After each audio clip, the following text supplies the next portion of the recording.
ശോഭാ സുരേന്ദ്രനെ CPM-ലെത്തിക്കാൻ ശ്രമം നടന്നതായി HRDS സെക്രട്ടറി അജി കൃഷ്ണൻ. ശോഭാ സുരേന്ദ്രൻ മികച്ച സംഘടനാ മികവുള്ളയാളാണെന്നും പിണറായി ചുമതലപ്പെടുത്തിയ ആൾ ശോഭയെ കണ്ടിരുന്നുവെന്നും അജി കൃഷ്ണൻ പറഞ്ഞു. ശോഭാ സുരേന്ദ്രന്റെ LDF പ്രവേശനം താൻ തടഞ്ഞുവെന്ന ആരോപണം അടിസ്ഥാനരഹിതമാണ്. ദല്ലാൽ നന്ദകുമാർ എന്തുകൊണ്ട് അങ്ങനെ പറഞ്ഞു എന്നറിയില്ല എന്നും അദ്ദേഹം പറഞ്ഞു.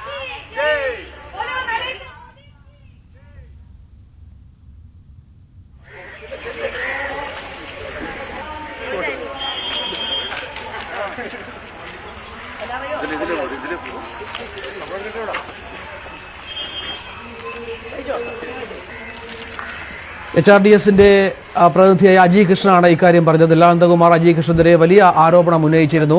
ശോഭാ സുരേന്ദ്രൻ മികച്ച സംഘടനാ മികവുള്ള ആളാണെന്ന് ആണ് പറയുന്നത്. പിണറായി വിജയൻ ചുമതലപ്പെടുത്തിയ ആൾ ശോഭാ സുരേന്ദ്രനെ കണ്ടിരുന്നു. ശോഭാ സുരേന്ദ്രനെ CPM-ലെത്തിക്കാൻ ആ തരത്തിൽ ശ്രമം നടന്നിരുന്നു എന്നാണ് അജി കൃഷ്ണൻ പറഞ്ഞു വെക്കുന്നത്. ഈ പുതിയ സാഹചര്യത്തിൽ ഏറെ ഗൗരവതരമായ ഒരു വെളിപ്പെടുത്തൽ കൂടിയായി അത് മാറുന്ന പശ്ചാത്തലമുണ്ട്. കാരണം ശോഭാ സുരേന്ദ്രനുമായി ബന്ധപ്പെട്ട് നിരവധിയായ അഭ്യൂഹങ്ങൾ ഇത്തരത്തിൽ പ്രചരിച്ചിരുന്നു. ഇതിനിടയിലാണ് ഇപ്പോൾ CPM-ലെത്തിക്കാനുള്ള ശ്രമം കൂടി നടന്നു എന്നുള്ള വെളിപ്പെടുത്തൽ വരുന്നത്. ദല്ലാൽ നന്ദകുമാർ പറയുന്ന കാര്യങ്ങളൊക്കെ കള്ളമാണ് എന്നും അജി കൃഷ്ണൻ പറയുന്നു. ദല്ലാൽ നന്ദകുമാർ തൻ്റെ സുഹൃത്താണ്, പക്ഷേ ഇപ്പോൾ പറയുന്ന കാര്യങ്ങളൊന്നും വിശ്വാസ്യതയില്ല എന്നും അജി കൃഷ്ണൻ വ്യക്തമാക്കുന്നു. അതിനകത്ത് യാതൊരു അടിസ്ഥാനമില്ല. അദ്ദേഹം എന്താ അങ്ങനെ പറഞ്ഞത് എനിക്ക് മനസ്സിലാകുന്നില്ല. നന്ദകുമാർജി നമ്മളുമായിട്ട് വളരെ ബന്ധമുള്ള ആൾ തന്നെയാണ്. നമ്മുടെ കോർപ്പറേറ്റ് സെക്ടറിലൊക്കെ ഉള്ള കാര്യങ്ങളിൽ അദ്ദേഹം നമ്മളെ സഹായിച്ചിട്ടുണ്ട്. പക്ഷേ ഈ ശോഭാ മേഡത്തിൻ്റെ കാര്യത്തിൽ എന്താണ് അങ്ങനെ ഒരു കാര്യം പറയേണ്ടി വന്നതെന്ന് എനിക്കറിയില്ല. പിന്നെ ഇതിനകത്ത് നമ്മൾ മനസ്സിലാക്കേണ്ട ഒരു കാര്യം, ഈ ശോഭാ സുരേന്ദ്രൻ എന്ന് പറയുന്ന ആൾ കേരളത്തിൻ്റെ രാഷ്ട്രീയ രംഗത്ത് ഡൈനാമിക് ആയിട്ടുള്ളൊരു ആൾ പറയില്ല. ഇപ്പോൾ CPM-ൻ്റെ ഭാഗത്തു നിന്നായാലും കോൺഗ്രസ്സിലായാലും മറ്റു പാർട്ടികളിലായാലും ശോഭാ സുരേന്ദ്രനെ പോലെ ആർജവത്തോടെ കാര്യങ്ങൾ കൈകാര്യം ചെയ്യാൻ കഴിയുന്ന ഒരു നേതാവില്ല. ഇപ്പോൾ പിണറായി വിജയൻ്റെ ഈ ഇത്തരം ഇഷ്യൂസ് ഉണ്ടായപ്പോൾ ഞാൻ കണ്ട ഒരു കാര്യം, പിണറായി വിജയനെതിരെ ഇവിടെ ജനത്തിൻ്റെ മനസ്സ് മുഴുവനും എതിരായപ്പോൾ പോലും BJP-യുടെ നേതൃത്വം, ഇവിടുത്തെ സംസ്ഥാന നേതൃത്വം വേണ്ടത്ര ഫലപ്രദമായിട്ട് കൈകാര്യം ചെയ്യാൻ പറ്റാതെ നിന്ന സമയത്ത് പോലും ശോഭാ സുരേന്ദ്രൻ ഒരാൾ മാത്രമാണ് ഈ കാര്യം ഏറ്റെടുത്ത് ജനങ്ങളുടെ ഇടയ്ക്കിലോട്ട് കൊണ്ടുവരികയും വലിയ പോരാട്ടം തന്നെ സംഘടിപ്പിക്കാൻ കഴിഞ്ഞ ശോഭാ സുരേന്ദ്രൻ്റെ നേതൃത്വം മികവ് തന്നെയാണ്. അപ്പോൾ അങ്ങനെയുള്ള ഒരാളെ ഓരോ പാർട്ടികളിലേക്കും കൊണ്ടുവരാൻ വേണ്ടി ആ പാർട്ടിയുടെ ആളുകൾ ശ്രമിക്കാൻ സാധ്യതയുണ്ട്. ഒരുപക്ഷെ ചിലപ്പോൾ അങ്ങനെ CPM-ഓ കോൺഗ്രസ്സോ ആം ആദ്മി പാർട്ടി അത്തരം ആളുകളൊക്കെ ഇവരെ ബന്ധപ്പെട്ടതായിട്ട് കേട്ടിട്ടുണ്ട്. പക്ഷേ അതിനകത്തൊന്നും HRDS ഇടപെടേണ്ട ഒരു സാഹചര്യം ഉണ്ടായിട്ടില്ല. മാത്രമല്ല, ശോഭാ സുരേന്ദ്രൻ ഡൽഹിയിൽ BJP-യുടെ കേന്ദ്ര നേതൃത്വമായിട്ട് വളരെ നല്ല ബന്ധം പുലർത്തുന്നയാളും നേരിട്ട് മോദിജിയായിട്ടൊക്കെ നേരിട്ട് ബന്ധത്തിൽ പോകുന്ന ഒരാളാണ്. അങ്ങനെയുള്ള ഒരാളൊന്നും ഒരിക്കലും ഈ ഇവിടെ ലോകത്താകമാനം തകർന്ന് തരിപ്പണമായി പോയ ഒരു CPM പോലൊരു സംവിധാനത്തിലേക്ക് പോകുമെന്ന് വിചാരിക്കാൻ പറ്റുമോ? ഞാനത് കരുതുന്നില്ല. എന്താണ് അദ്ദേഹത്തിന് അങ്ങനെ പറയാൻ ഇടവന്നതെന്നും മനസ്സിലായില്ല. ഇന്നിങ്ങനെ ഞാനതിൻ്റെ ഇത് രാവിലെ കണ്ടപ്പോഴാണ് മനസ്സിലാകുന്നത്. ഒരിക്കലും HRDS അങ്ങനെ ഒരു കാര്യത്തിൽ ഇടപെട്ടിട്ടില്ല, ഞാനും ഇടപെട്ടിട്ടില്ല. വിനേഷ് വിവരങ്ങൾ പങ്കുവെക്കും. വിനേഷ്, അജി കൃഷ്ണനെതിരെ നന്ദകുമാർ ചില കാര്യങ്ങൾ പറഞ്ഞിരുന്നു, അത് പൂർണ്ണമായും നിഷേധിക്കുകയാണ്. പക്ഷേ വളരെ ഗൗരവതരമായ ഒരു കാര്യം ഉന്നയിക്കുന്നത് ശോഭയെ CPM-ലെത്തിക്കാനുള്ള ശ്രമം നടന്നിരുന്നു എന്നുള്ളതാണ്. തീർച്ചയായും അദ്ദേഹം പറയുന്നത് അങ്ങനെയാണ്. ഈ ദല്ലാൽ നന്ദകുമാറുമായി അജി കൃഷ്ണന് നേരത്തെ ബന്ധമുണ്ടായിരുന്നു. അവർ നല്ല സുഹൃത്തുക്കളായിരുന്നു ഒരു സമയത്ത്. പക്ഷേ ഇടക്കാലത്ത് എന്തുകൊണ്ടോ അവർ തമ്മിൽ നല്ല ഒരു ബന്ധത്തിലല്ല എന്നുള്ളതാണ് ഇതിലൂടെ നമുക്ക് വ്യക്തമാവുന്നത്. ശോഭാ സുരേന്ദ്രന് LDF-ന്റെ പ്രവേശനം തടഞ്ഞുവെന്ന വാർത്ത അടിസ്ഥാനരഹിതമാണ് എന്ന് തന്നെയാണ് അദ്ദേഹം പറയുന്നത്.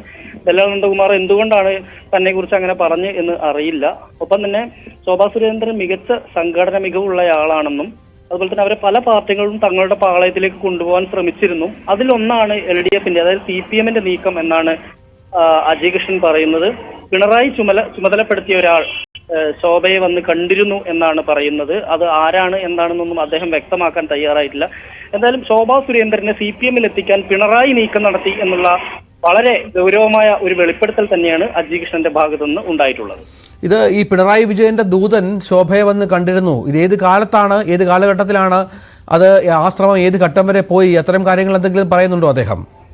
ഇല്ല, അദ്ദേഹം കൃത്യമായി ഇത് പറയുന്നില്ല. ഇങ്ങനെ മാത്രമേ പറയുന്നുള്ളൂ. അത് ഏത് കാലത്താണ് എങ്ങനെയാണ് എന്നൊന്നും പറയുന്നില്ല. ശോഭയുടെ ഒരു സംഘാടന മികവ് എല്ലാവരും അംഗീകരിക്കുന്നതാണ്. അതുകൊണ്ട് തന്നെയാണ് CPM-ൽ വലിയ താല്പര്യമുണ്ടായിരുന്നു എന്നാണ് അദ്ദേഹം പറയുന്നത്. ശോഭയെ പാർട്ടിയിൽ എത്തിക്കാൻ CPM-ന് വലിയ താല്പര്യമുണ്ടായിരുന്നു, പ്രത്യേകിച്ച് പിണറായി വിജയന്. അതുകൊണ്ടാണ് ഇങ്ങനെ ഒരു ദൂതനെ പറഞ്ഞു വിടുകയും ചെയ്തത്. പക്ഷേ ശോഭ അതിന് തയ്യാറായില്ല എന്നുള്ളത് ഉൾപ്പെടെയുള്ള കാര്യങ്ങളും പറയുന്നുണ്ട്. നമുക്കറിയാം, ശോഭ സുരേന്ദ്രൻ കഴിഞ്ഞ കുറച്ചു കാലങ്ങളായി BJP-ക്കകത്ത് വലിയ പ്രതിസന്ധിയിലായിരുന്നു. അതായത് BJP അധ്യക്ഷനായ കെ സുരേന്ദ്രനുമായി ഇവർ നിരന്തരം പ്രശ്നങ്ങൾ ഉണ്ടാവുകയും അങ്ങനെ ഉണ്ടായ ഒരു പ്രതിസന്ധി കാലഘട്ടത്തിലായിരിക്കണം ഒരുപക്ഷെ ഈ പിണറായി വിജയന്റെ ദൂതൻ ഇവരെ സമീപിച്ചിട്ടുണ്ടാവുക എന്ന് നമുക്ക് സ്വാഭാവികമായും കരുതേണ്ടി വരും. എന്നാൽ ഇതിൽ പല കാര്യങ്ങളും വിട്ടു പറയാനോ അല്ലെങ്കിൽ ഈ ദൂതൻ ആരായിരുന്നു എന്ന് പറയാനോ ഒന്നും അദ്ദേഹം തയ്യാറായിട്ടില്ല. എന്തായാലും അതിനെക്കുറിച്ച് കൂടുതൽ ഇപ്പോഴും വിവാദത്തിനില്ല എന്ന് തന്നെയാണ് ഈ അജി കൃഷ്ണൻ പറയുന്നത്. അജി കൃഷ്ണന്റെ വാക്കുകളിലേക്ക് ഒരിക്കൽ കൂടി. അതിനകത്ത് യാതൊരു അടിസ്ഥാനമില്ല. അദ്ദേഹം എന്താ അങ്ങനെ പറഞ്ഞത് എനിക്ക് മനസ്സിലാകുന്നില്ല. നന്ദകുമാർജി നമ്മളുമായിട്ട് വളരെ ബന്ധമുള്ള ആൾ തന്നെയാണ്. നമ്മുടെ കോർപ്പറേറ്റ് സെക്ടറിലൊക്കെ ഉള്ള കാര്യങ്ങളിൽ അദ്ദേഹം നമ്മളെ സഹായിച്ചിട്ടുണ്ട്. പക്ഷേ ഈ ശോഭ മേഡത്തിൻ്റെ കാര്യത്തിൽ എന്താണ് അങ്ങനെ ഒരു കാര്യം പറയേണ്ടി വന്നതെന്ന് എനിക്കറിയില്ല.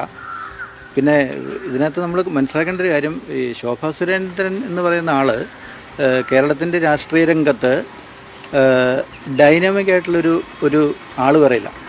ഇപ്പോൾ CPM-ൻ്റെ ഭാഗത്തു നിന്നായാലും കോൺഗ്രസ്സിലായാലും മറ്റു പാർട്ടികളിലായാലും ശോഭാ സുരേന്ദ്രനെ പോലെ ആർജവത്തോടെ കാര്യങ്ങൾ കൈകാര്യം ചെയ്യാൻ കഴിയുന്ന ഒരു നേതാവില്ല. ഇപ്പോൾ പിണറായി വിജയൻ്റെ ഈ ഇത്തരം ഇഷ്യൂസ് ഉണ്ടായപ്പോൾ ഞാൻ കണ്ട ഒരു കാര്യം, പിണറായി വിജയനെതിരെ ഇവിടെ ജനത്തിൻ്റെ മനസ്സ് മുഴുവനും എതിരായപ്പോൾ പോലും BJP-യുടെ നേതൃത്വം, ഇവിടുത്തെ സംസ്ഥാന നേതൃത്വം വേണ്ടത്ര ഫലപ്രദമായിട്ട് കൈകാര്യം ചെയ്യാൻ പറ്റാതെ നിന്ന സമയത്ത് പോലും ശോഭാ സുരേന്ദ്രൻ ഒരാൾ മാത്രമാണ് ഈ കാര്യം ഏറ്റെടുത്ത് ജനങ്ങളുടെ ഇടയ്ക്കിലോട്ട് കൊണ്ടുവരികയും വലിയ പോരാട്ടം തന്നെ സംഘടിപ്പിക്കാൻ കഴിഞ്ഞ ശോഭാ സുരേന്ദ്രൻ്റെ നേതൃത്വ മികവ് തന്നെയാണ്. അപ്പോൾ അങ്ങനെയുള്ള ഒരാളെ ഓരോ പാർട്ടികളിലേക്കും കൊണ്ടുവരാൻ വേണ്ടി ആ പാർട്ടിയുടെ ആളുകൾ ശ്രമിക്കാൻ സാധ്യതയുണ്ട്.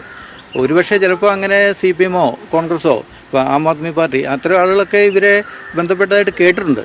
പക്ഷേ അതിനകത്തൊന്നും HRDS ഇടപെടേണ്ട ഒരു സാഹചര്യം ഉണ്ടായിട്ടില്ല. മാത്രമല്ല, ശോഭാ സുരേന്ദ്രൻ ഡൽഹിയിൽ BJP-യുടെ കേന്ദ്ര നേതൃത്വമായിട്ട് വളരെ നല്ല ബന്ധം പുലർത്തുന്നയാളും നേരിട്ട് മോദിജിയായിട്ടൊക്കെ നേരിട്ട് ബന്ധത്തിൽ പോകുന്ന ഒരാളാണ്. അങ്ങനെയുള്ള ഒരാളൊന്നും ഒരിക്കലും ഈ ഇവിടെ ലോകത്താകമാനം തകർന്ന് തരിപ്പണമായി പോയ ഒരു CPM പോലൊരു സംവിധാനത്തിലേക്ക് പോകുമെന്ന് വിചാരിക്കാൻ പറ്റുമോ? ഞാനത് കരുതുന്നില്ല. എന്താണ് ശോഭാ സുരേന്ദ്രനെ CPM-ൽ എത്തിക്കാൻ ശ്രമം നടന്നു. പിണറായി വിജയന്റെ ദൂതൻ ശോഭാ സുരേന്ദ്രനെ കണ്ടു എന്നുള്ള വെളിപ്പെടുത്തലാണ് അജി കൃഷ്ണൻ നടത്തുന്നത്.